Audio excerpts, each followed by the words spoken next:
नाम हूँ गुंजन साहू। मु षष्ठ श्रेणी छात्री। मो प्रकल्पर नाम हूँ स्वच्छ भारत अभियान और आवर्जना परिचालन उपर आधारित नमूना। यह हूँ बिल्डिंग, यह हूँ डाक्तरखाना, यह हूँ सुलभ शौचालय एवं यह हूँ सहरांचल, यह हूँ ग्रामांचल। स्वच्छ भारत अभियान हूँ 2014 मसीह आरंभ होइथिबा अक्टोबर 2 तारिख आरंभ होइथिबा एक व्यापक देशव्यापी अभियान। यार उद्देश्य हूँ खाली स्थान में मलत्याग मुक्त करने, कठिन वर्ज्यवस्तु परिचालन सुधार आनिबा एवं उत्तम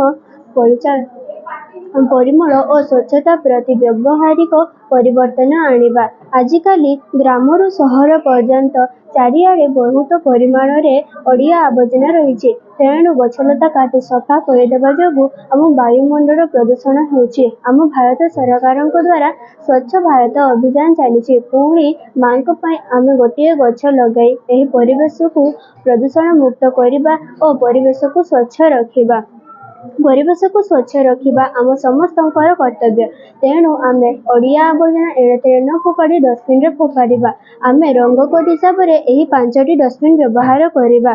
सबुज डस्टबिन रे आमे अदा जैविक आवर्जना पकेइबा। उदाहरण बळका खाद्य, फल एवं पनीपरिबा चोपा, चा पत्र एवं बगीचार सुखिला पत्र। नाली डस्टबिन रे आमे सुखिला पुनः चक्रण योग्य आवर्जना पकेइबा।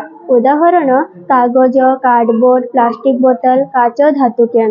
नाली डस्टबिन रे आमे विपज्जनक और विषाक्त वर्ज्यवस्तु पकेइबा। उदाहरण पुराना बैटरी, रासायनिक पदार्थ रहुथिबा पात्र, रंग एवं वर्जित सामग्री। हलदिया डस्टबिन रे आमे चिकित्सा संबंधी वर्ज्यवस्तु पकेइबा। उदाहरण सिरिंज, आईवी ट्यूब, एक्सपायर्ड औषध, रक्त एवं मैला लागिथिबा पट्टी एवं बैंडेज।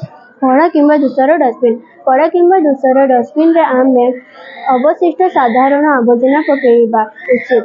उदाहरण डायपर, अड़ा जाइथिबा धूली झाड़, सैनिटरी पैड इत्यादि। आमे एही सबु डस्टबिन व्यवहार करिबा जगु आम परिवेश को आमे स्वच्छ रखि पारिबा। आमे आम परिवेश को स्वच्छ रखिबा और आमे विभिन्न रोगरु रोगमुक्त होई सुंदर और सुस्थ जीवन यापन करिबा।